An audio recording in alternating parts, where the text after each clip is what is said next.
Okay,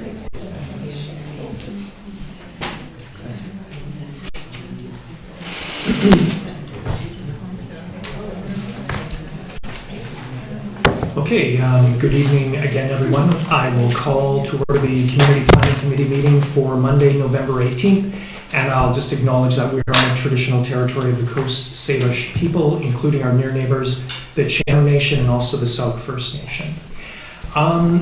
So committee, we have an agenda before us. I have we have some pinks that we'll add to correspondence from a number of people that have come in throughout the day. And I also just want to do a supplement, just a minor addition to the agenda, which Miss Penny Stone from the Victoria Humane Society is here, and I'm going to ask if we can give her 4 minutes during item 7B to just address Humane Society matters and their plans for the land. So I'll move adoption of the agenda as amended. Okay, great. Seconded, and all in favor? Thank you very much. Okay, we have no presentations, and before we get to public participation, I just wanted to make a few brief comments. As we've had in several meetings now, we have a number of interesting topics before us tonight, but I wanted to make a quick comment on agenda item 7A, which is the Interim Housing Needs Report, or the HNR. So the HNR has been prepared by our planner, who followed the requirements set out by provincial regulation. And our planner, Mr. Johnson, will walk us through the report further into the meeting. As I think we all know, the development of the HNR has become his provincial law last year with the passage of Bill 44 and other related legislation. The provisions in Bill 44 are now embedded in the Local Government Act and supporting regulation, which the district is subject to. The requirements emerging from Bill 44 include formally receiving the Housing Needs Report before January 1st, 2025, bringing the Housing Needs Report, and particularly the 20-year housing projections, into our official community plan, and then looking at land use bylaws in relation to the same 20-year target. Now, I have no reason to doubt that the HNR has been prepared, meeting all provincial requirements. That said, I realize that the results of the HNR have set off alarm bells in certain places in the community. Personally, I think that there is an opportunity to get before government and discuss the serious issue of how the HNR, for example, does not account for constraints that we face here in Metchosin regarding sewage and water services, and also a constraint in that a large portion of the community is within the agricultural land reserve. Council and staff will be looking at ways of addressing provincial housing requirements and doing so in a manner that best suits Metchosin. We will be working through this process over the next 12 months. We will need your help and your input. And with that, I want to now move to public participation. As you approach tonight, please state your name and the street you're on, and you've got 4 minutes.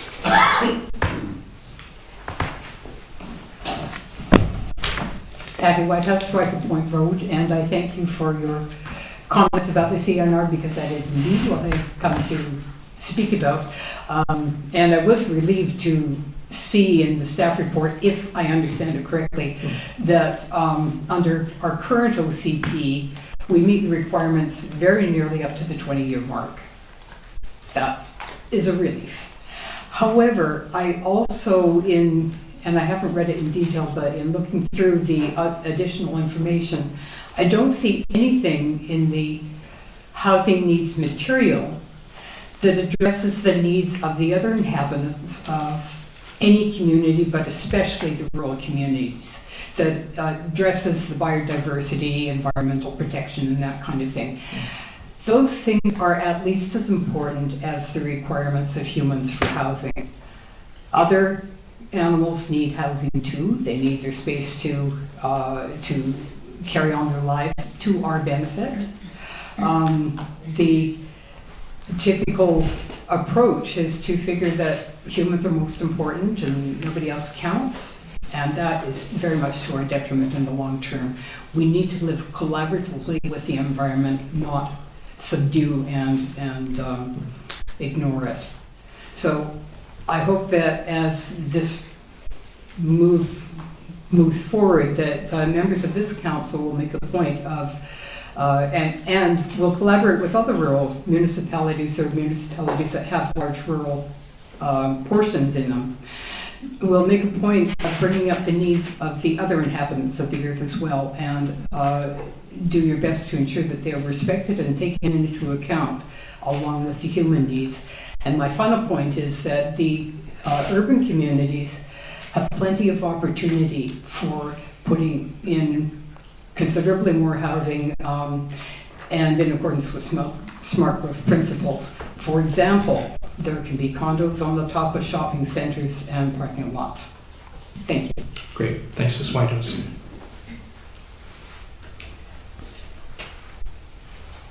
Okay, there we go.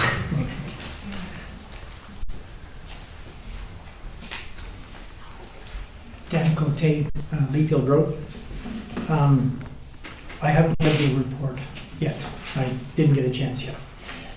But I wondered if this council would consider changing its mindset, or at least opening its mindset from managing or meeting the provincial minimums to how can we do our bit for the problems of the world.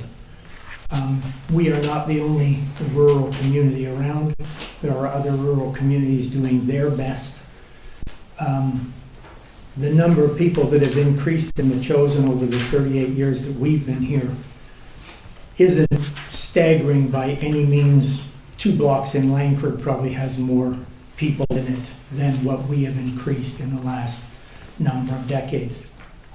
So rather than working on this is what the province requires us to do, how can we maintain our rural atmosphere, our rural essence, and yet still help out with the problems of the world? Thank you very much. Thank you, Mr. Cote. Good evening. My name is Ellen Frisch, and I live down on Perry Road. I'm part of a group that submitted a letter called the Metchosin Housing Initiatives Collaborative. And we wrote in with, before this agenda was announced, and our primary question was, is there an opportunity to engage and review and engage the community on the draft report? And we were fortunate to get a response right before this meeting that in fact the draft, which in the recommendation reads as in final report, was actually coming to this meeting. So our pitch is really to help support a conversation within the community before it's finalized, to look at taking from what you hear tonight, what you've received, and creating some kind of a conversation that we can have either through an informal survey process or something.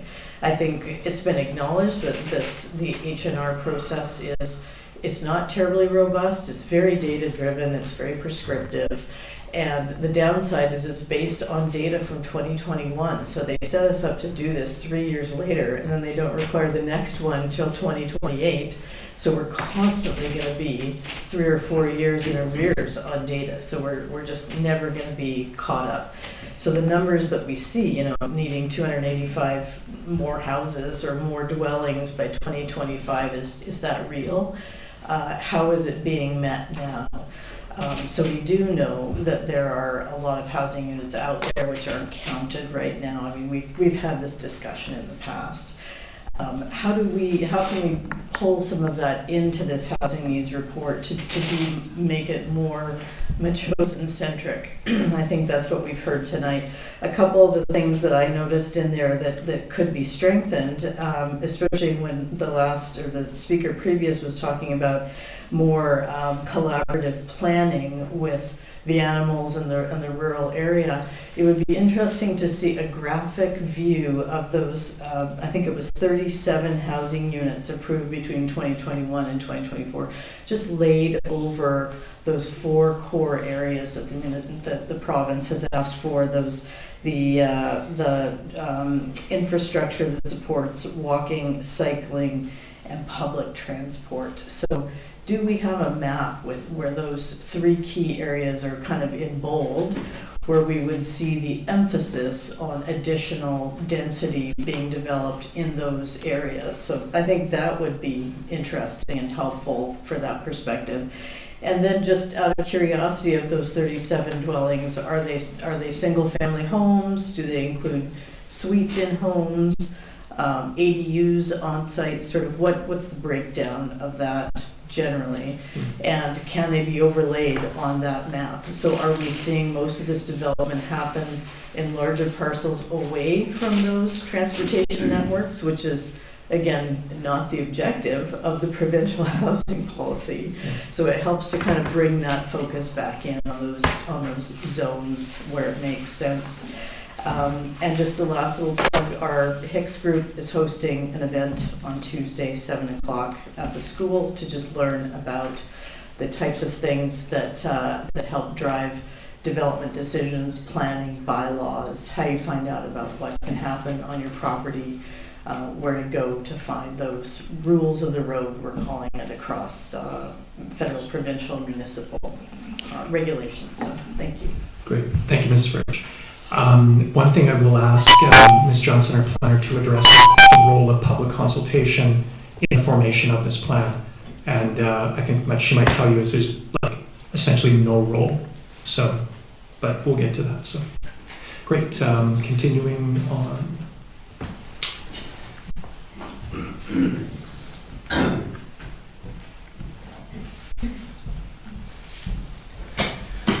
So we're at the Metchosin Road. Yeah, they may not. I was just thinking was going to say something before you said that about the role of the public, and there may not be one, but it's a good opportunity to have one. I mean, there's been a lot of conversation going on for a while now about these issues, and I don't think I'm really saying anything new here, but I do think it would be a good time to engage with people a little bit more and see what they want. People outside this room, people who don't always show up here, maybe I wish more people would, but they don't always have time, and that's hard. And I think to get into the habit of coming here every Monday night is a little different. I don't all love it as much as this room does. Thank you.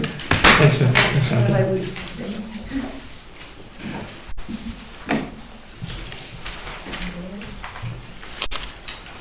Beth Bacon, the chosen resident. I don't have much to say because I've written what I wanted to say, but I think that we should take into consideration the new information from Mark Miller, the Minister of Immigration, that the federal government has reduced the amount of immigration coming up now by 20%. And this is deemed to cut the need for housing by 50%. So that's a game changer, I think. And I will draw to your attention that you have the opportunity to fine-tune the numbers according to local knowledge, and I hope you will do that. And that's in the planner's report.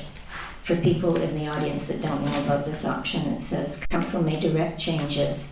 However, prior to doing so, it should receive confirmation from staff that such changes do not fall short of compliance with the Local Government Act and regulations that or contradict the data.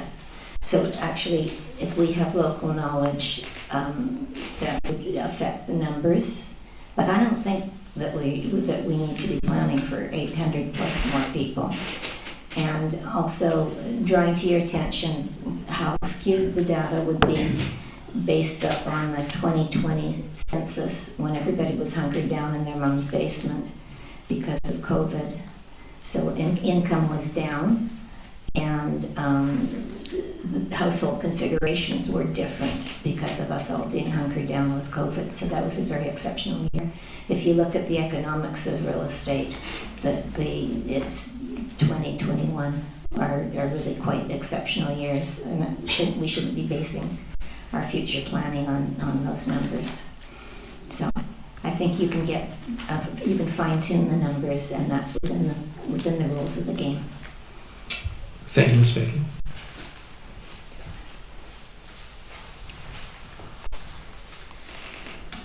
Jennifer Burgess, Duke Road. We have with us tonight a number of our group called the Metchosin Housing Initiatives Collaborative. I've heard rumors of a bit of anxiety about who we really are, but I hope there isn't any. So I'm going to read out why we came together as a group and what it is we're trying to do. And certainly public participation is one of our biggest concepts. Our two purposes are to provide opportunities for learning and information sharing for all that relate to housing options, specifically in rural communities like ours. And the second point is to act as a focal point for developing and articulating innovative ideas on housing options that reflect the Metchosin residents' interests.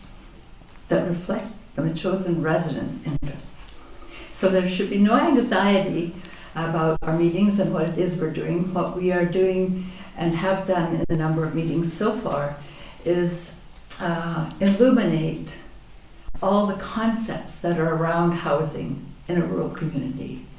And as you said, on Tuesday night, we have another one. It's kind of called Rules of the Game, which is an unusual title.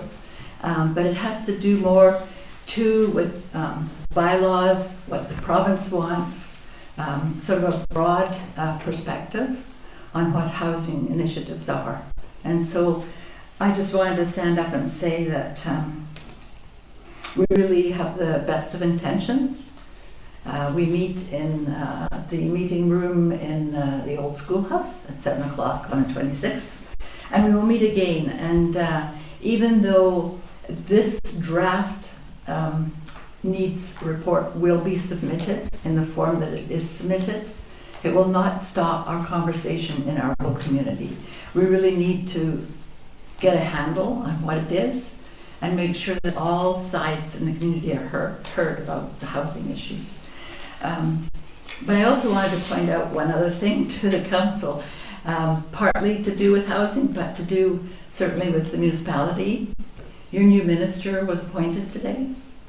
Your new minister is called Brittany Anderson, and she's from the Kootenays. I find that very promising because I spent 9 years in the Kootenays and know them very well. And I think that that perspective for municipalities from someplace that is outside of the Lower Mainland is an excellent beginning for us to deal on different things. And of course, the Ecom 911 as well. So I just wanted to bring that to your attention. Thank you. Great. Thanks, Ms. Burgess. Okay. Anyone else for public participation? If not, we will move on with the agenda. Thank you very much, everyone. Okay. So, committee, we have adoption of the Community Planning Committee meeting of October 21st. Any comments, or do I have someone who can move adoption? Move adoption. So moved by Councillor Epp, seconded by Councillor Gray. And any comments? Hearing none, call the question. All in favor? Thanks, that's carried. And then we have receipt of the minutes of the Parks and Trails Advisory Committee of October 15th. And do any comments, or do I have someone who can move receipt? Move receipt. Mayor Little, seconded by Councillor Donaldson. I'll make just one comment. There is a PTAS meeting tomorrow, and at that meeting we will be discussing in further depth the Parks and Trails Master Plan process. And I've got some proposals for PTask, Council and Committee of Task, PTask, with developing the Parks and Trails Master Plan. So I'm going to bring that back to Council just so we're all really clear, and Council can provide further input if they feel needed, but it'll be a draft mission statement, a process outline and whatnot. So, but Councillor Gray, you had a comment? Yeah, I think the survey was done on Duke Road East Trail, and I was going through some papers and I realized I hadn't raised this before, but a resident that way was asking if there would be street lights on Duke Road if the path goes forward. And so I just wanted you to ask PTask about that. Okay. I don't think we have street lights typically, but I guess it's come up by somebody who would like a trail and light. Great, thank you. I will, in due time, I'll bring that back to PTask. But okay, with no further comments, I'll call the question. Moving receipt. All in favor? Thank you very much. That's carried. Okay, business arising. The Parks donation program. Oh my heavens.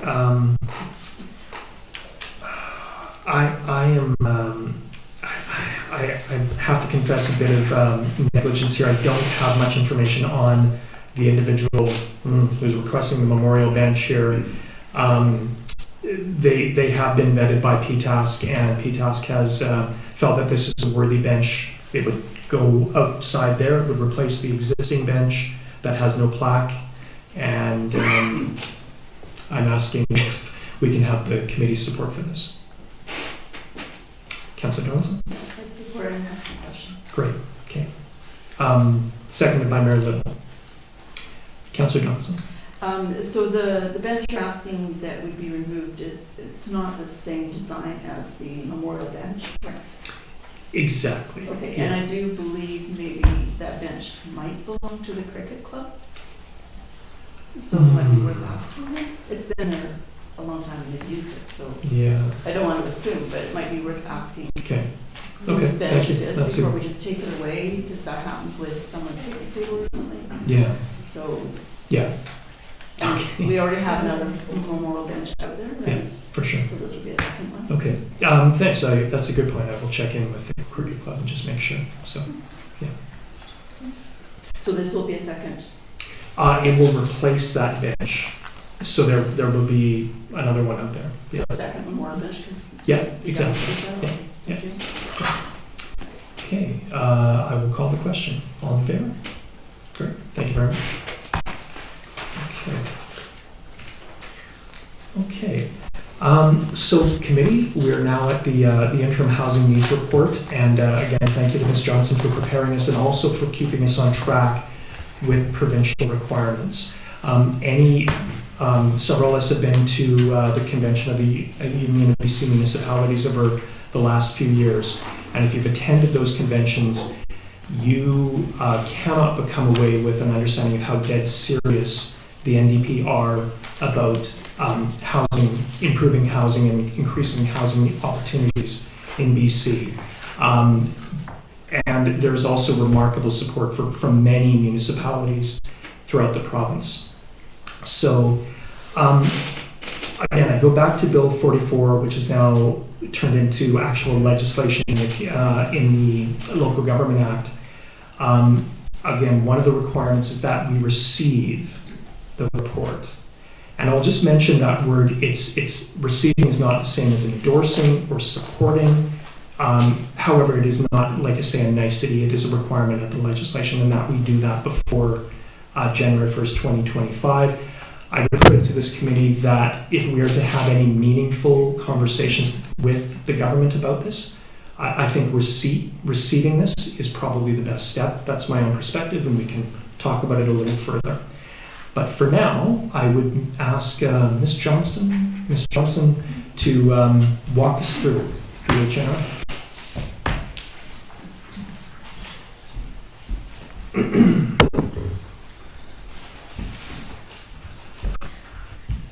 Good evening, Mayor and Council and members of the public. Excuse me if I keep clearing my throat. I got sick about a month ago and my voice hasn't got back to normal, so just let me give you a heads up. Today I'm going to present you with the housing needs report for the district of Metchosin. To meet 2019 legislative requirements, the district completed its first housing needs report in 2020, with the final report dated January 2021. The district partnered with the CRD and other member municipalities and worked with the consultants from Urban Matters, using provincial guidance and qualitative and quantitative data to understand the housing need in the community. When this project was being done, it included data collection and analysis and public engagement. Engagement activities at that time were conducted virtually during the COVID-19 pandemic.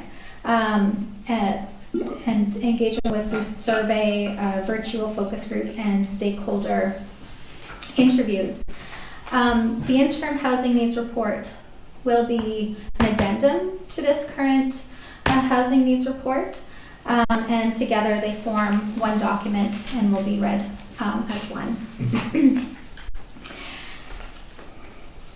So legislative changes passed by the province under Bill 44 require local governments to complete an interim housing needs report using a standardized methodology supplied by the province by January 1st, 2025.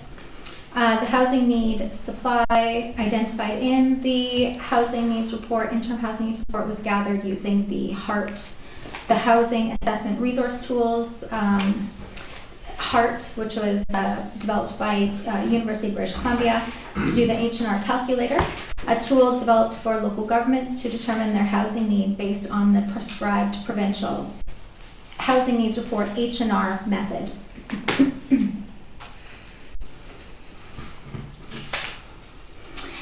The interim housing needs report is intended to be a transition document to update projections to align with the most recent census data, which was 2021, and to create a consistent update cycle for all local governments in BC.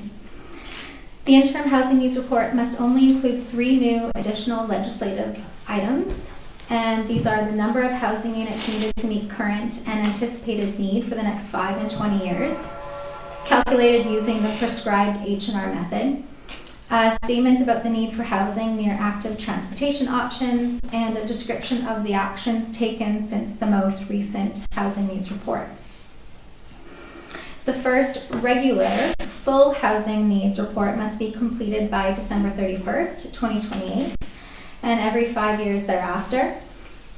And when that process begins, that will be the time for comprehensive public participation and an engagement plan. And this is also when supplementary information will be included to better understand the local housing need.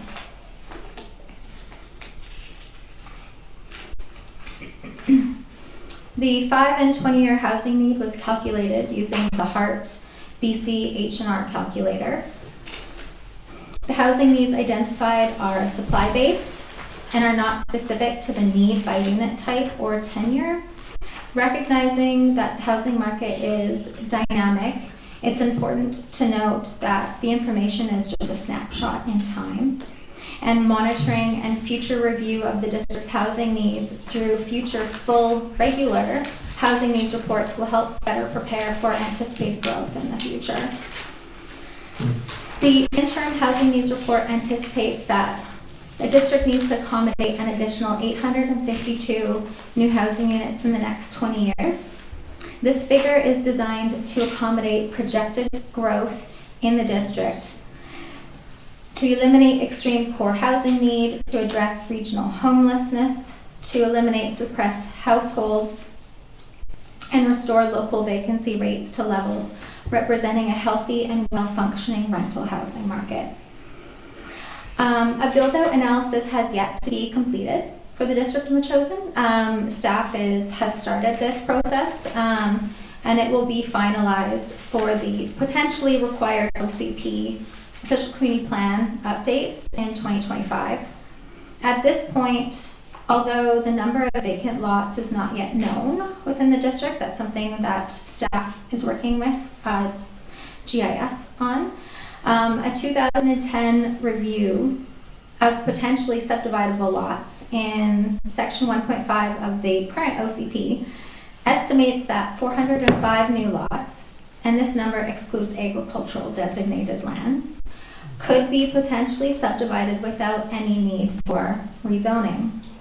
After adding the 2-unit entitlement, which we allow in our land use bylaw, which is a principal dwelling unit and a second dwelling unit, whether it's a secondary suite or a detached suite, the 852 required units may be able to be accommodated. This may mean that residential capacity may not need to be further increased. However, this will be confirmed in future reports. I'd like to reiterate that Metchosin is not slated for high density growth, and that there is no transit-oriented development area within the district, nor is there sewer infrastructure, and many lots are on wells. The district is outside the urban containment boundary, and as per the regional growth strategy, the district is a low growth area comprised of a mix of rural residential, and renewable resource uses. And accommodating housing capacity in the district will need to be planned for in this rural context. The provincial methodology may result in overinflated housing needs in the district, as it relies on a number of assumptions and takes a regional approach for specific indicators, including meeting homelessness, accommodating increasing population, addressing vacancy rates, and it does not reflect the historical population growth numbers or the regional growth strategy. However, this is the model that was adopted by the province to estimate a housing need, so adjusting the resulting projections is not an option for the interim housing needs report. Just a note about the two options that the province has given for applying the H&R method, which is to either use the HART H&R calculator or undertake the calculations themselves. Two municipalities that I know of, the District of Highlands and the City of White Rocks, we're taking an urban example and a more rural example. They did both. They did the calculations themselves and they used our calculator, and the data results were the same. So this is because the calculator and the Excel method use the same data sources and methodology to produce consistent results. Examples where data results have been slightly different are more in the electoral areas, where a municipality is really small, such as Port Renfrew. They have about 276 people. And so the data had to be suppressed for privacy protection purposes. And so in that case, they actually didn't have data for certain census years. Or another example in an electoral area is where a boundary adjustment occurred. So the data was not accurate. In both of these examples, staff worked with the UBC HART team and the staff at the Ministry of Housing to conduct the manual calculations so that they were consistent with the required methodology. And in both examples too, they also, it was a combo of the HART calculator and the manual calculations.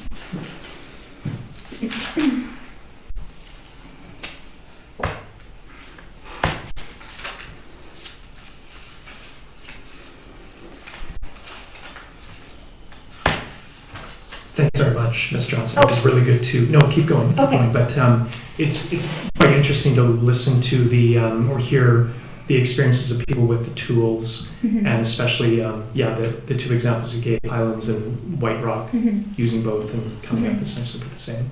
Thank you.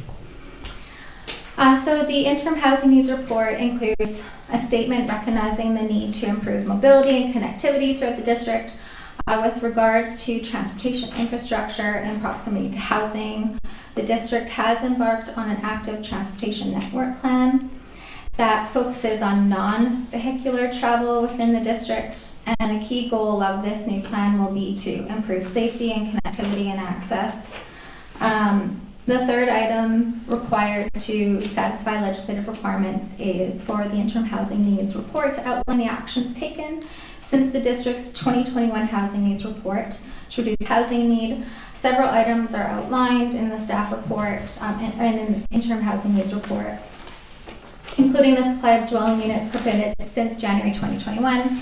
The 37 units is a combination of single-family dwellings and detached suites and attached secondary suites.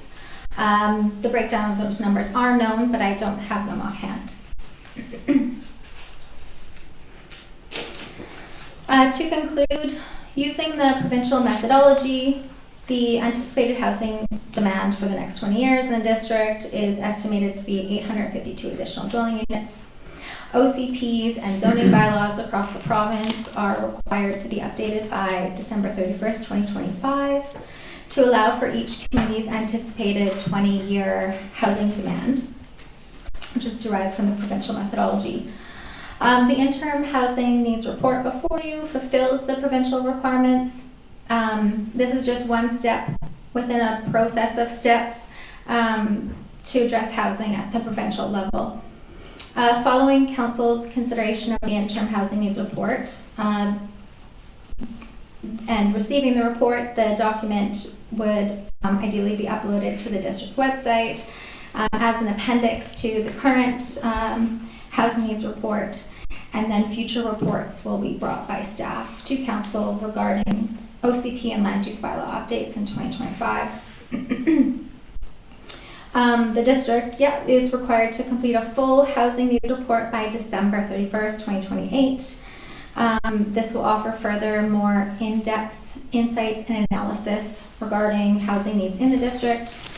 It will also include an overview of current housing in the community, supported by additional data analysis and community consultation. Just a note too about, is there a housing target order for the district? I just want to clarify that no, the district is not under a housing target order. A housing target order sets out the total minimum number of net new housing units that must be completed each year over a 5-year period. And net new means new units that are ready for move-in. And what's the difference between a housing need and a housing target? I just want to clarify that the interim housing need report numbers are not related to the housing target order, and it is not expected that the district has to issue building permits for the number of units identified within the 5 and 20-year housing need. Instead, these projections it's non-binding information that's intended to help the local government understand and plan for the needs of the community.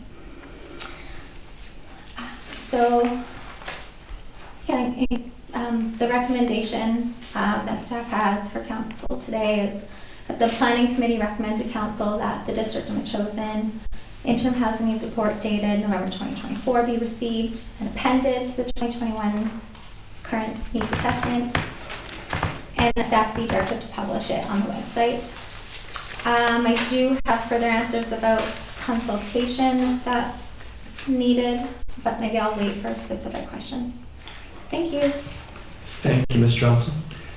Committee, any questions for Ms. Johnson? Councillor. Yeah, so basically, basically this is about capacity. It's not about any requirement to build anything. And we have, I'm not sure what our stats are on the houses that would have potential to have suites. So, which would be a lot of them. So if we could put out there that we have 285 houses that have the potential of having an in-house or secondary detached suite, then that basically fulfills the requirement. Yeah, through the chair, as part of the analysis that will be conducted is not just looking at vacant lots, but how many lots just have a single family dwelling, and there's the availability of having that second unit. So that will be done as part of the analysis. Right, thank you. Great. Councillor Gray. Through the chair, thanks for the report. Mm-hmm. it's pretty clear with your explanation as well today of what we're up to. I just wondered if it's, as Councillor Epp is imagining, we have enough capacity today, then the revisions in the OCP would be simply to add the housing needs report into the OCP, so, and that particular section, and then we wouldn't need to make zoning changes or any other alterations. Through the chair, there would likely be a little bit more conversation. In the OCP update, it's like proactive planning to support positive social, environmental, cultural, and economic outcomes. So there's the capacity discussion, but then there's also social, such as looking at homelessness and things like that. Whether or not how that would be addressed or not, it's just a conversation that has to happen. But then there's also updates to various parts of the OCP to make it current to today's statistics. So yeah, but I mean, if we have reached the capacity can be achieved, then a discussion about changing land use designations or not, that's probably not necessary. Great. Councillor Donaldson. Thank you. Thank you for your report. There's a lot of information here. I was a little confused when I saw on page 3 I guess it's page 21 in the agenda. It's referring to the data from the census, where in 2004 we had 1,490 homes, and then it goes down for two more census. Like we shrink, like there's fewer owners. It goes right down to 1,425, and then we're back right up to 1,525. So that's kind of interesting how maybe the census isn't the most reliable. And why I'm saying that is, sitting on both the library board and the West Shore Parks and Recreation, they don't use census when they're doing the budgets for us. They use the BC statistics. And even more accurately probably would be BC Assessment Authority. And it's been many years since we've had an inventory review, that maybe it's time we have an inventory review. We'll probably find that we have a lot of homes here and a lot of suites. And you probably would find out that we've met a lot of this. We did speak with BC Assessment Authority at UDCM, and an inventory review would probably help us a lot in this. Just as a thought.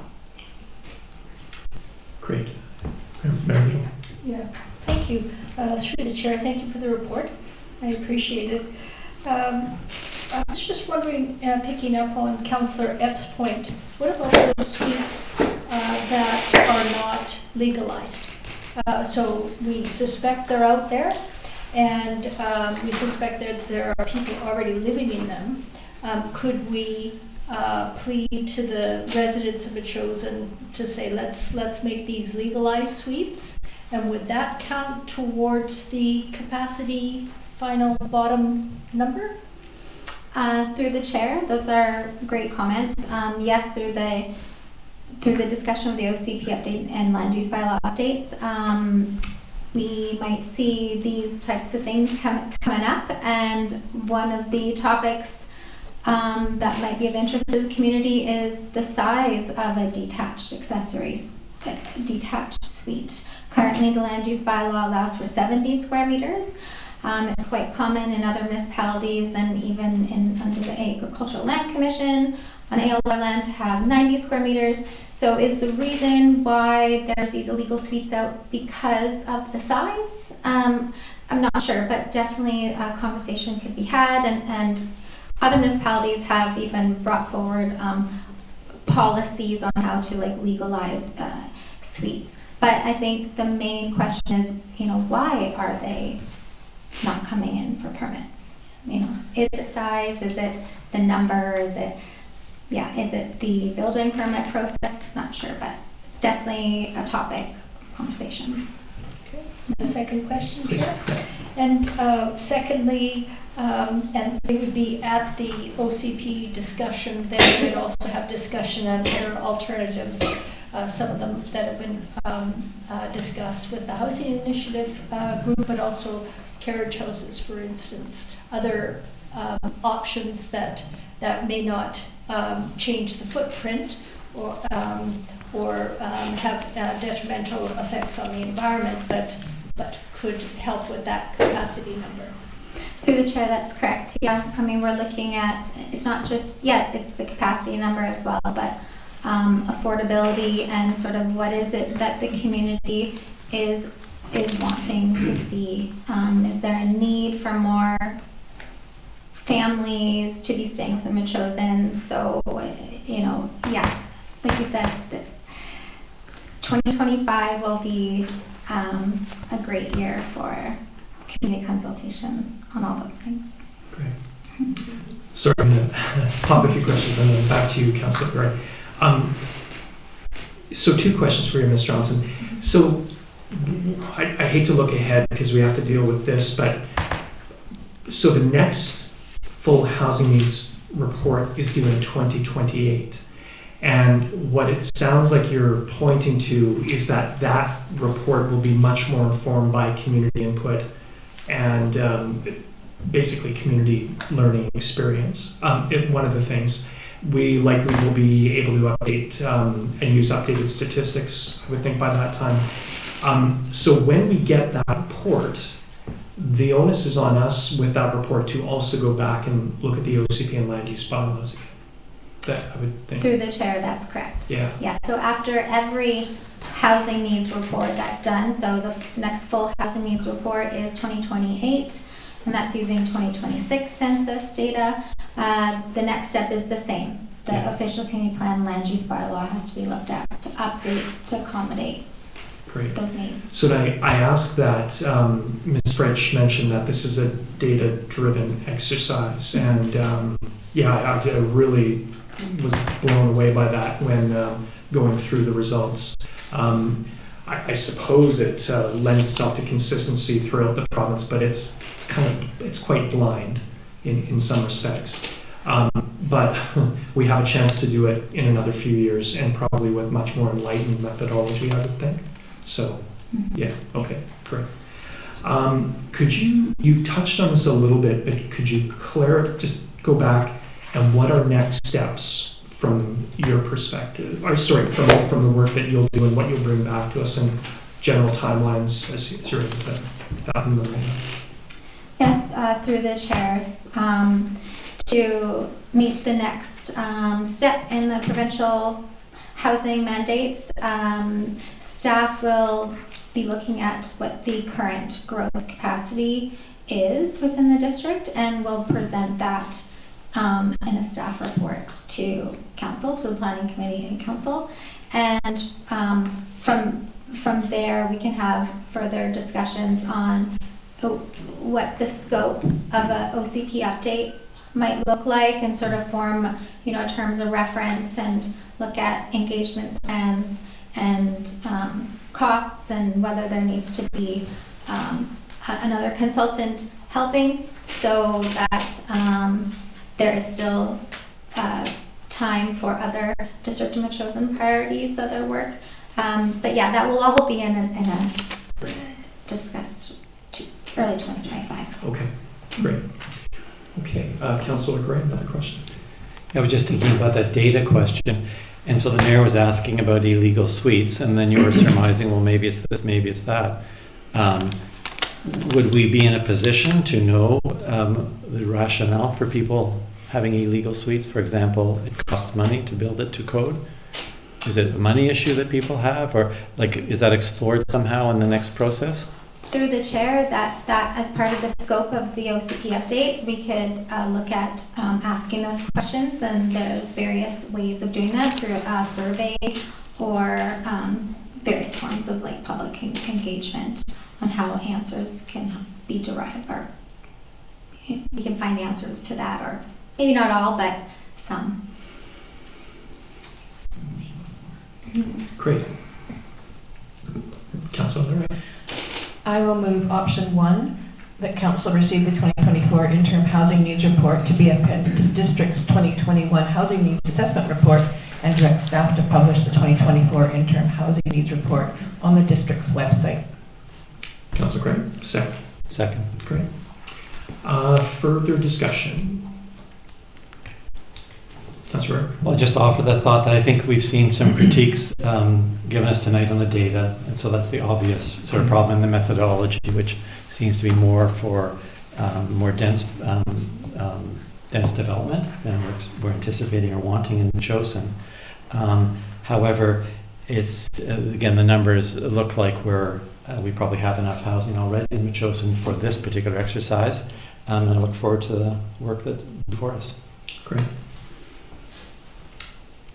Okay, hearing no further comments, I would call the question. All in favor? Great. Councillor Marilyn. Yeah, I was wondering if I could propose a motion as well regarding public consultation.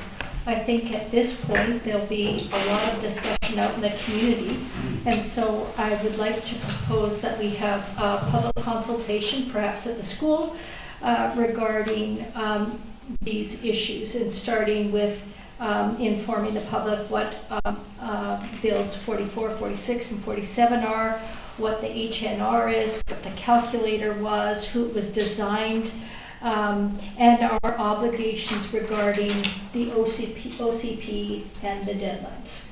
Can I summarize what I think you've just said in terms of resolution?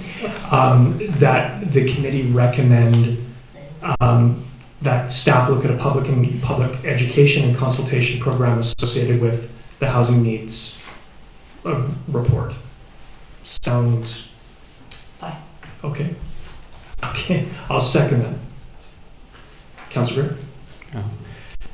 I'm gonna vote against it, I think, unless I hear something compelling. We just heard from the planners a whole process that we're about to embark on, a year-long process with heavy public consultation. We know our staff, as was mentioned a moment ago, our staff time availability. I'd prefer that we carry on with what we're mandated to do under the province and pick it up in time. An article certainly in the Muse would be helpful to explain some of where we're at, but I think putting a lot of time in right now doesn't make a lot of fiscal sense. Councillor? Yeah, I think maybe something in the news explaining it, you do that quite well, so would be, I do think it's a good idea, but I do agree with Councillor Gray that we should wait for the process to take place as is planned. Councillor Jones? Yeah, I agree as well. Although I would invite people to attend the Mayor's Tea. That's a good place to have a conversation, and quite a few residents that don't come to these meetings would be interested in that kind of information as well. So that is an opportunity for public engagement. Okay. Smaller, but Sarah. Yeah, I wasn't necessarily saying that staff should do it. Staff could be there for consultation, but I think as a council we could handle it. You, councillors, you can know Bill 44, 46, and 47. We've got quite a comprehensive report on the HNR. I just think it will, I know this is going to be a year-long process, but I think it would be an opportunity for the public to come, not only to understand this, but to start the engagement process and let us know their concerns. I think more public consultation is better than fewer myself. Yeah. And what I heard Ms. Johnson say is that public engagement is going to be baked into it. I think Marilyn's motion is just sort of reinforcing that, and maybe even puts some onus on council to participate in that as well. So I'm open to doing that. And, yeah. Okay, well, that said, we have a motion on the table, and I'll call the question unless there's further comments. Okay, all in favor? And opposed? Okay, thank you very much. The motion is defeated. I do want to make one other put forward a concept. I can do it as a motion in a second, but I think that there is an opportunity to engage the provincial government further in this process. Again, to talk about the thing that comes to my mind, again, our constraints around sewage, water, and the ALC. We may not win any great victories in the near term, but I think informing them of the realities that we work under as we're trying our best to meet the requirements under the legislation, I think engagement with the appropriate provincial government officials would be advisable. So I can make a motion, but any comments or? Okay. If I could, I'll float this. I would move that we look for an opportunity to engage provincial officials about some of the constraints and community characteristics that we have in Metchosin in terms of meeting the housing needs requirements. So moved. Any seconder? Mayor Little? Okay. Mayor Little? I think I think it's a good idea. This would be written primarily to Minister Kellon, so he is the new Minister of Housing and Municipal Affairs. So he'd be a good one. We can copy our local MLA, Dana Lejeunesse, as well as the Minister responsible for Rural Economic Development, I think it's called. But I do think it would be important.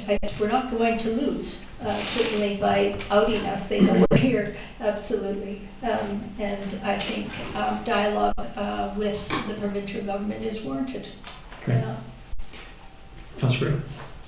Yeah, again, it seems to me there's an established process that we're in right now. And if I understood the presentation properly, we're about to submit this housing needs report to the government. They're going to respond and tell us what they think, okay or not. And then we proceed into the OCP discussion, where it looks like we've met what the province needs, which is, are you meeting your capacity?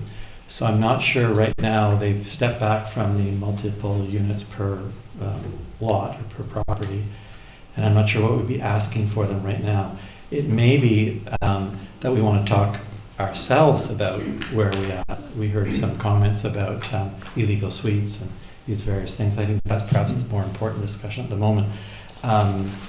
So I guess I'm thinking I don't feel the urge or the energy right now to get in touch, but I would hold it in abeyance until we got a real issue to say this is what we're worried about. You're asking us to do something that doesn't make sense in Metchosin. Okay.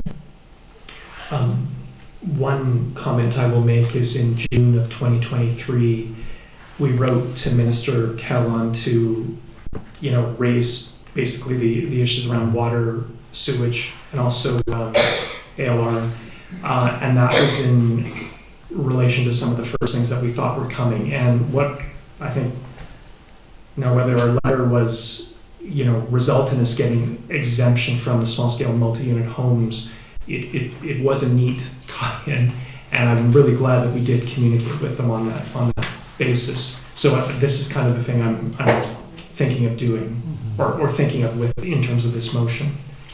Again, it doesn't have to be immediate. We don't have to charge out of the gates now, but I think as we go on, again, it's looking for the opportunity is the way the motion was phrased. So,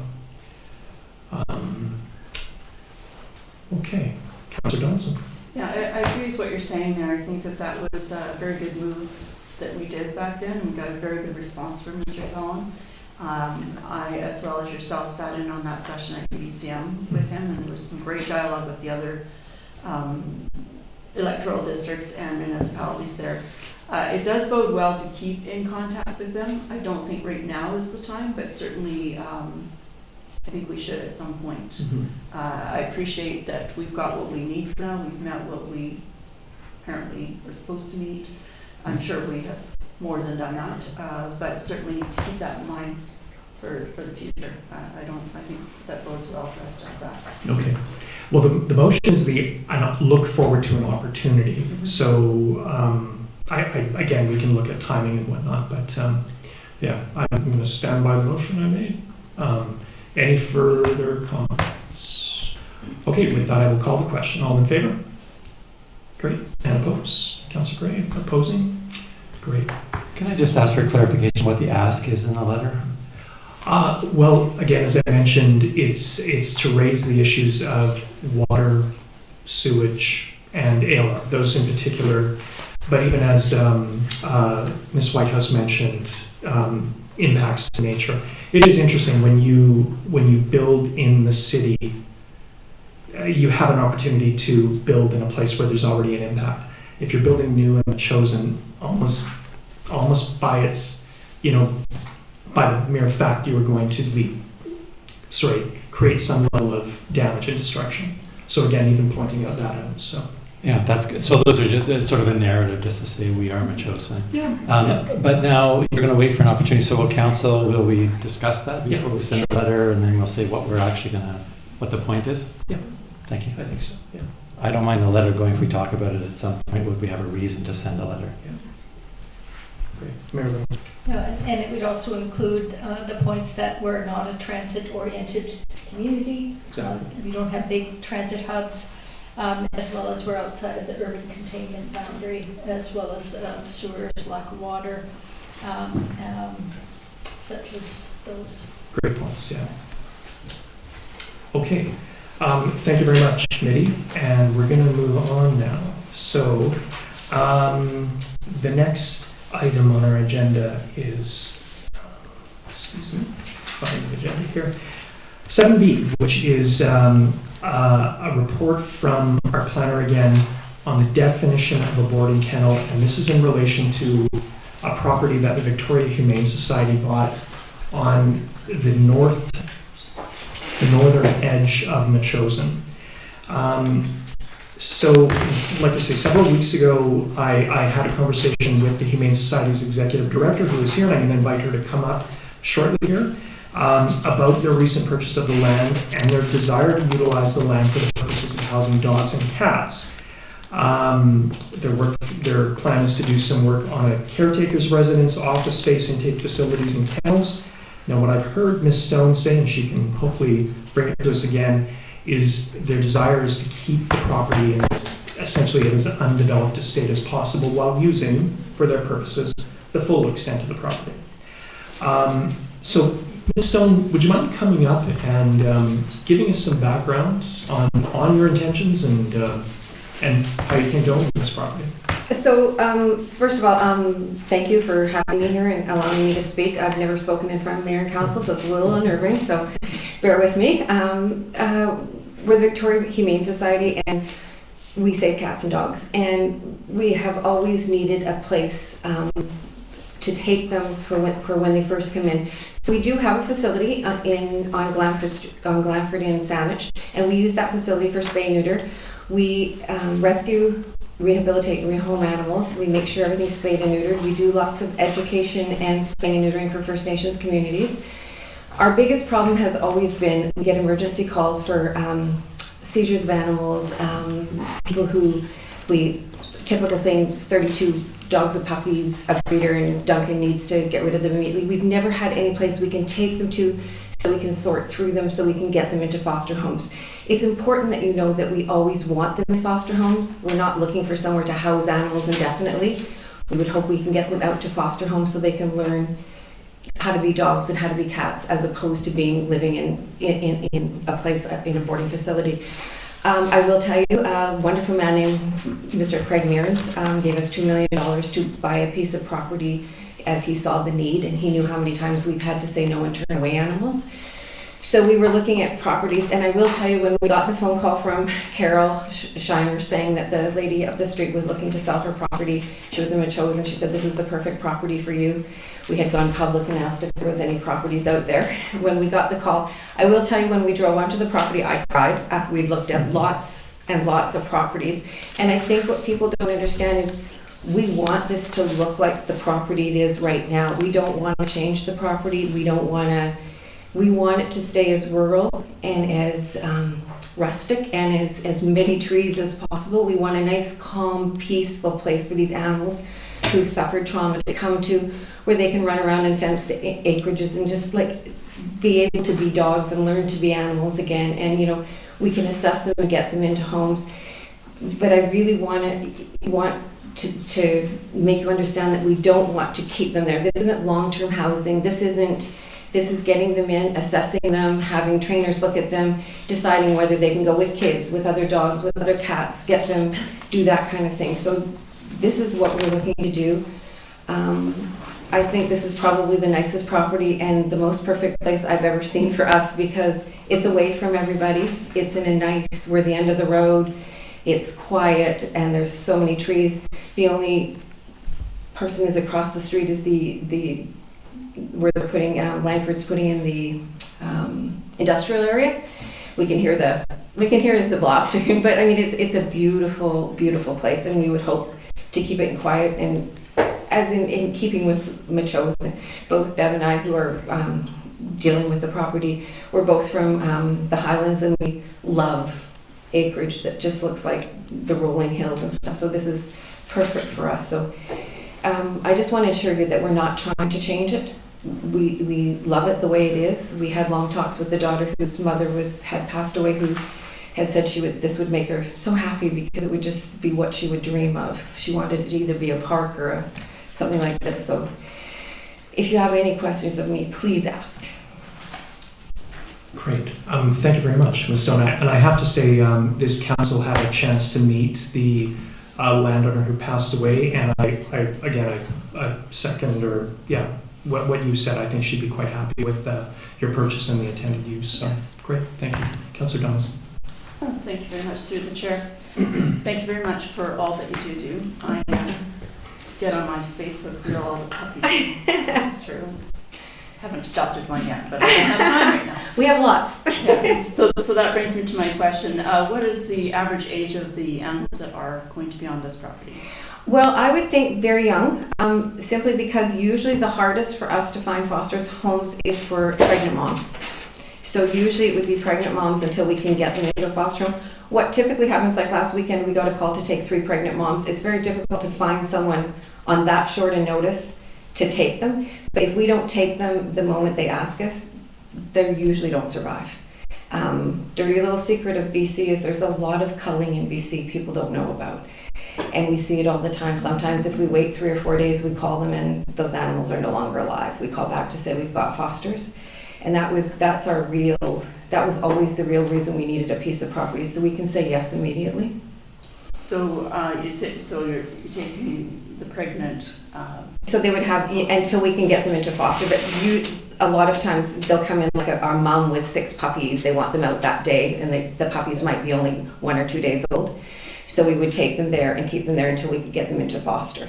Okay, so most of you taking young animals. You're not taking anything that's 6 years old, or we'd love to. We take pretty much anything they'll give us, that because we don't want them to be culled. People often we often get the comment, how come you have so many puppies? The reason we have so many puppies in care all the time, and I wish we didn't, the reason there's so many puppies in care now is because of COVID. And I know it seems like everybody blames COVID for everything, but during COVID, all the First Nation communities and the rural communities that we worked on and did spaying and neutering, we couldn't get there. We couldn't get onto those communities and get their animals spayed and neutered. So what happened is the puppies had puppies, and it's been ongoing. I started in animal welfare 20 years ago, and we're in worse shape now than we were back then. Just before COVID, we kind of gotten it all under control, and now it's we're back where we were. Thank you. Great. Councillor Matt? Yeah, I guess what I'm worried about, this might be more a question for the planner, is that what we're trying to do is right now is to vote that you be in compliance as a boarding kennel. Mm-hmm. But the board in our bylaw, the boarding kennel defines it as dogs over the age of 8 months. So I don't know how we can, what the best way is to work it. Like, I would love to see the bylaw change. Right now we allow a wildlife rehabilitation center, and I mean, I'd love to have that changed to animal rehabilitation center, and that leaves it open or something. But I don't know what, if we can just, how we can get around this and make it work.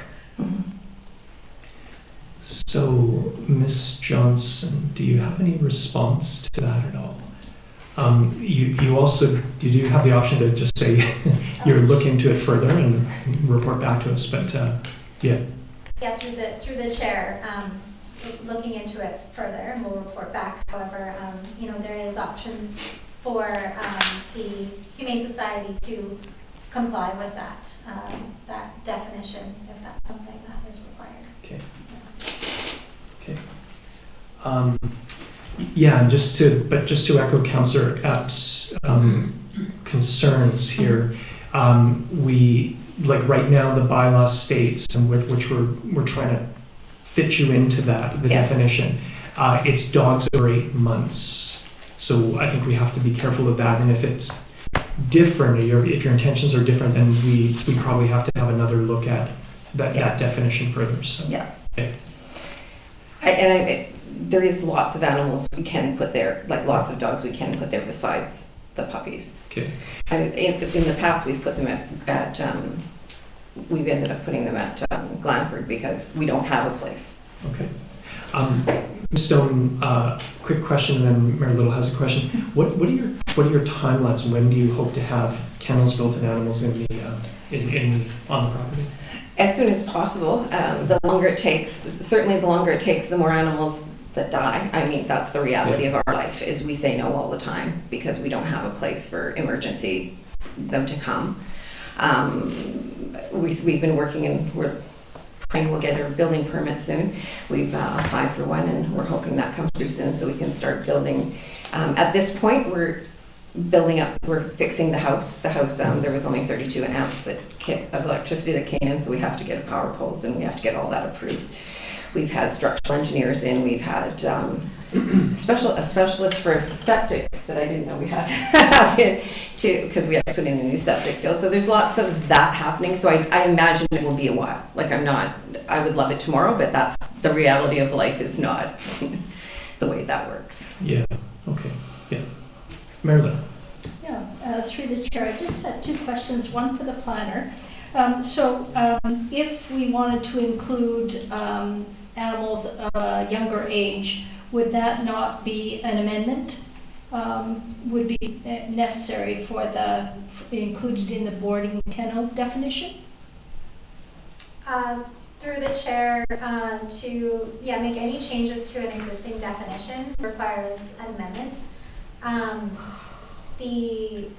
Just to note that if the Humane Society, that's the path that they eventually want to go down, is to have puppies or dogs that are younger than 8 months. And that's something that they can apply for a zoning amendment later on, should their intentions of the use change. And in the meantime, if they're able to meet the definition as it currently is, but knowing that should their intentions change, that a zoning amendment if that's needed. I mean, there might be a bylaw amendment coming forward regardless to address the not clear definition of animal shelter versus boarding kennel. So Ms. Johnson, it sounds like we should tackle this question about the definition tonight and then move on in the future to any other issues. Like that, this seems to be kind of a core issue right now, or? Through the chair, the definition will be brought forward at an amendment that council's going to bring, or staff will bring forward. Yeah. Tonight, it's just working with the Humane Society and their proposal as it stands, and if it meets or if it doesn't meet. Okay. And a second question to you. Thank you for presenting. I'm just wondering about your intentions to preserve the land as it is. Many of the residents of our community would wonder if you were interested in putting a conservation covenant on part of the property. I understood from the previous owner that she thought there were some really very, very big trees, and she thought they were at least 2 old-growth forest trees on the property. We would certainly be happy to entertain that, absolutely. Okay. We would like it to stay as, it is so beautiful, it is so nice there. We would like it to stay as much as it is, like as close to what it is right now. Okay. Yeah, so happy to talk to anyone and entertain that. Okay, thank you. Any? That's great. Thanks. And through the chair, you mentioned the word septic. I wonder what happens to the dog and cat waste. Oh, we have that. I'm going to turn to you for that answer to that one because she just had them out. I'm just thinking we read about worms and medications, Yeah. I'm imagining Yeah. riparian proximity, all those kinds of things. And, go ahead. The septic system is under the MSD engineering firm right now, and they're looking at all aspects of animal waste, wastewater, everything like that. They're just completing their recommendations that our contractor's got, and he'll probably be starting on it in the next week or two. Thank you. And is that, that'll be regulated through the Health. Health Authority, I imagine? Thanks so much. Okay. Gee, I forgot to start by saying welcome to the community. Yeah. Thank you. Welcome. I think we're quite excited too about the possibilities. Thank you. It's been scary, but thank you. Councillor. I'm going to move option 1 by way of resolution. Council determines that the Victoria Humane Society is using the land as a boarding kennel in compliance with the land use bylaw and acknowledges that a bylaw amendment is necessary and forthcoming to clarify the boarding kennel definition in the land use bylaw. Okay, so seconded by Mayor Little. Any further discussion on this, Councillor Gray? I had a few questions for the planner or for Mr. Payette. I'm gonna maybe tag Ms. Johnson, it's her report, and keep on your toes, Mr. Payette, just in case we get one to you. Yeah, he's on his toes. Thank you. So through the chair, I was wondering, just reading the report, it says that, and we heard the intentions of the residents, so I think there's a win-win here in terms of what we do. The district would encourage special care to ensure conservation of sensitive habitats. How do we do that? How does the district encourage that? Are we negotiating that in terms of this change in definitions as part of what we're doing here? I know there's a possibility like a covenant was just talked about. I heard the Metchosin Foundation's interested in talking with the Humane Society about a Section 99 arrangement or a Section 219 covenant. So there are all kinds of possibilities, but what's our job in terms of kind of meeting that from the perspective of the district? Through the chair, discussions about conservation options on the property should be separate from the resolution tonight about the definition. So that could be something that happens between staff and the owner outside of council chambers, and an update can be brought forward to council if that's needed. The owner seems to have expressed a desire to do that. So yeah. Okay, that's helpful. I just wondered the process because I can see, not with this owner in particular, but this just the circumstance so that we would understand as a council what we're engaged in. And I'm just taking the words out of the report. yeah, through the chair, these would be conversations that would be happening with the owner, like outside of the land use, like meeting the land use requirements, of like through the OCP or through this the riparian requirements, and there's sensitive habitat on the property. What do you think of doing this with this partnership? Thank you. I mean, I think it's I guess we'll say encouraging that the district would discuss with the proponents some conservation of the sensitive habitats, and it's encouraging to hear the words of the Humane Society tonight. So I could ask my second question. You ready? Go ahead. I have a question after yours. The second question was construction requirements. Again, this language from the report. Requirements to minimize impacts on creeks, wetlands, and forested areas. So my confidence is a bit shaken, with our staff response to the MEAS recommendations in that regard recently about enforcing minimizing impact, in that case subdivision on wetlands, to mean proper functioning of the wetlands in our OCP. So how would staff make these requirements to minimize impacts on creek, wetlands, and forested areas? Like, what are the precise mechanisms to do that? Through the chair, it's through, firstly, it's through review of the building permit drawing. So a site plan is given and a building permit application. Ideally, before that, there's a discussion with the owner about these are the requirements in the land use bylaw. There's a creek that runs through the property. There's a 30-meter setback for structures.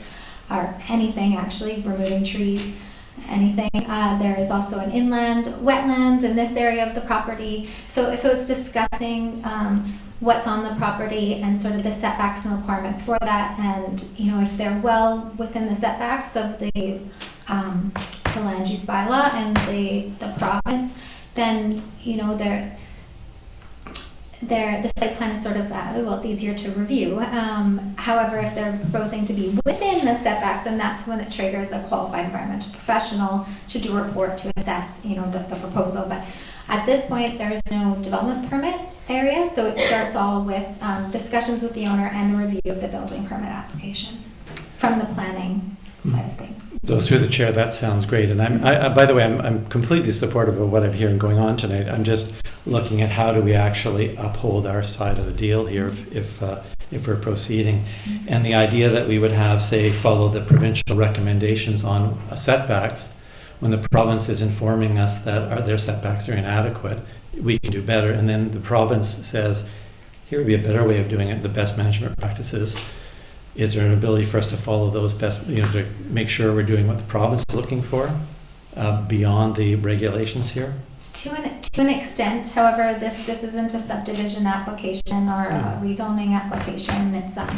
It's the land use is zoned something, so there's regulations within the land use bylaw about setbacks to specific like property lines or the creeks or whatnot. So a little bit limited. Yeah, what caught my eye was minimize the impacts as opposed to just sort of do what the rules require. With the climate change and everything, we know these wetlands. These are very special wetlands on this property, as I think everyone's aware.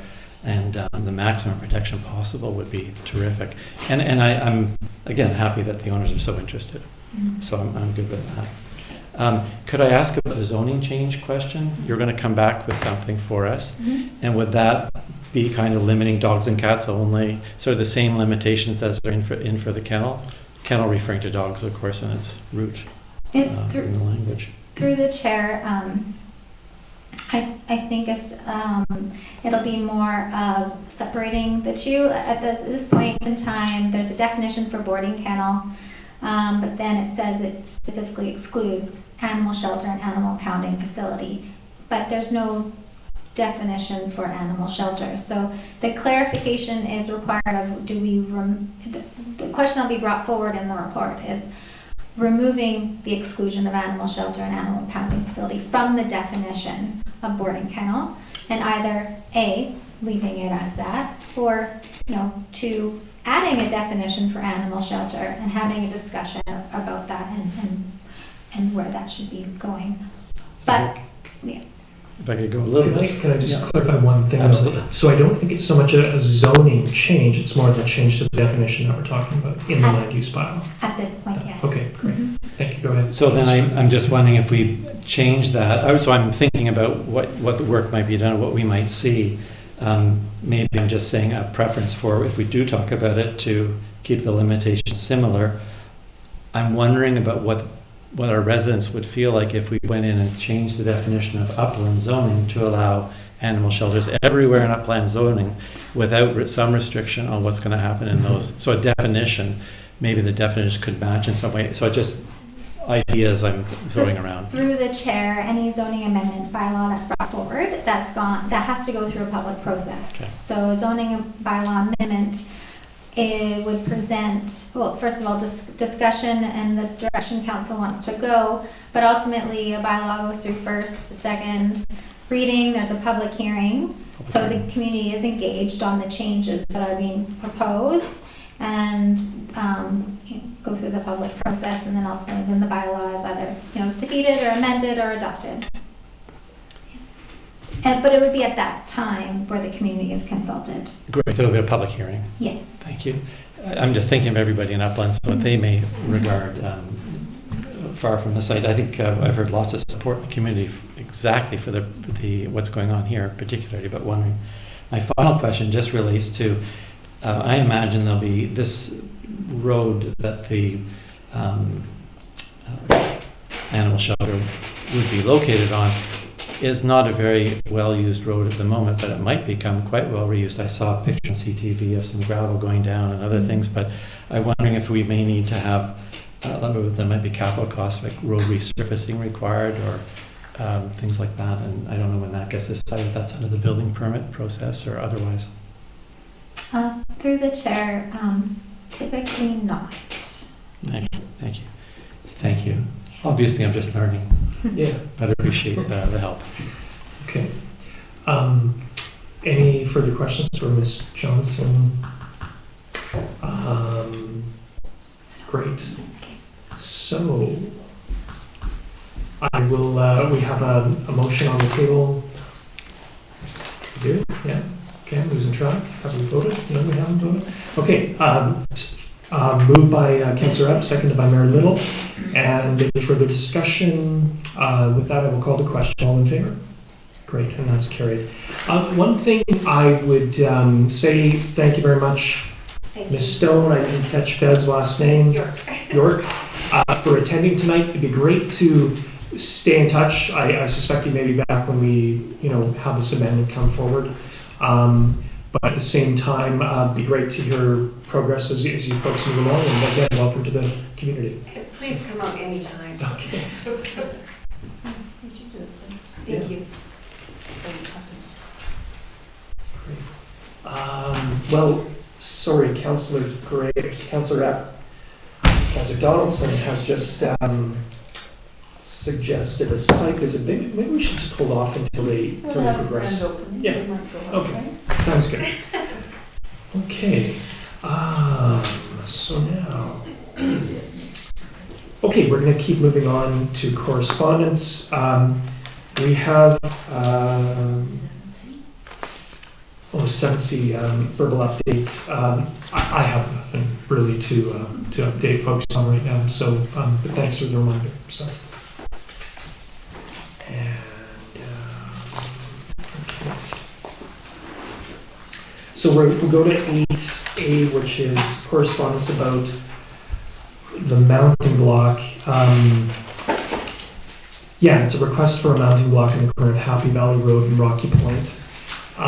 There's been some initial discussions with PTASK about this, but mainly through the chair.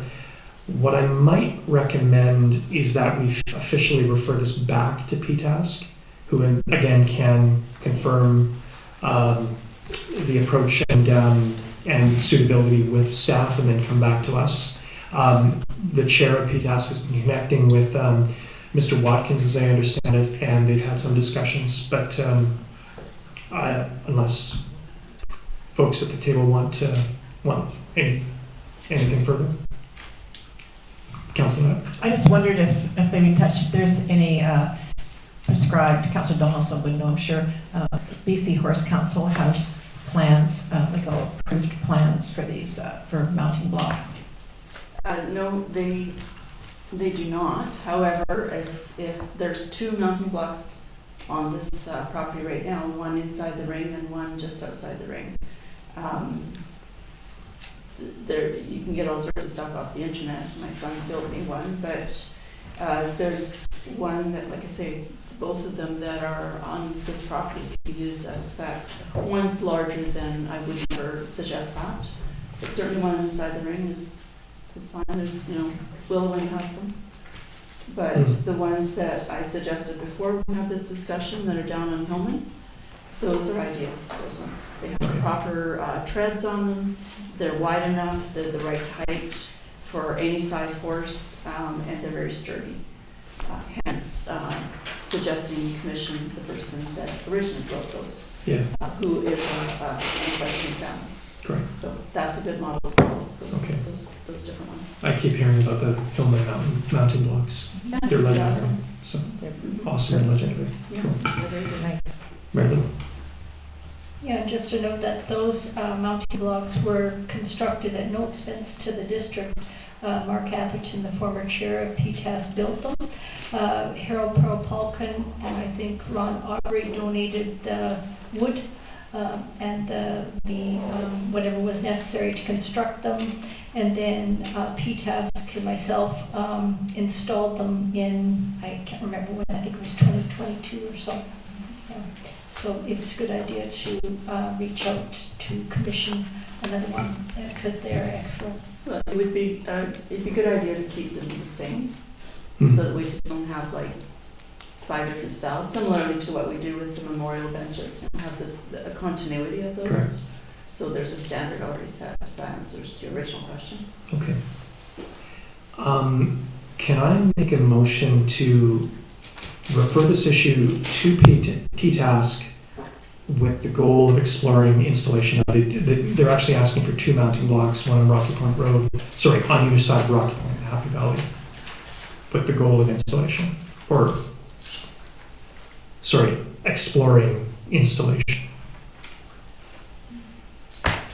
Councillor Donaldson. I was at the meeting where we had this discussion, and I'm sorry I didn't check back on the minutes. I don't recall 2, and I don't know where they would want the second one. Certainly I understand where they want the first one, and that is a safety factor. Once you cross the road, you're close to other places where you can mount. Not just squash, I'm just saying that certainly the one is warranted right now, but we'd have to go back to the author and ask her why she's asking for 2, or where the other place is. I don't know where that is. I'm assuming it's this side, but again, there's one just out in the field here, so I'm not sure. Okay. I'll second the motion. Okay. We have a seconder, Councillor. I just want, I think it would be great to have, it could be great to have them there. But one thing whoever is installing them needs to keep in mind what the results of our active transportation plan will be as far as that intersection, where there, I think, are definitely going to be some changes as far as crosswalks, possibly stop signs and things. So wherever the mounting, if they can be fairly easily moved, then at least, I don't know, they're probably pretty heavy. So it just people need to be aware of where to put them, that they won't impede things like crosswalks and signs in the future. Yeah, thanks. That's an important thing to especially note in the minutes when we bring this back to PTASC and the record of that especially. So, okay. Further comments? If not, I will call the question. All in favor? Thank you very much. Okay, I'll just go to. Take care. Thank you. Just go to correspondence. We have a number of inbound emails, letters. The first is from the Metchosin Housing Initiatives Collaborative. Thank you very much for your letter. And one of the things I think that is covered in this letter is your commitment to community input, sharing information, and as we heard, there's going to be much more of that as we move along. So thank you and good luck with your efforts. Love to come tomorrow, but I've got another meeting, but so good luck. And then we have some pinks as well. Thanks to everybody who wrote in, particularly around the interim housing needs report. Thanks to Ms. Johnson. Hopefully some of those folks are watching tonight and we've clarified some of the concerns folks had. So Mr. Chabot, Ms. Bacon, Ms. Whitehouse, Ms. Moore, and Bev Bacon as well. Mr. Owen has written us as well. And also, yeah, missing. Okay, great. And with that, I will ask for a motion to adjourn. Councillor Epp and Councillor Donaldson, all in favor? Thank you so much.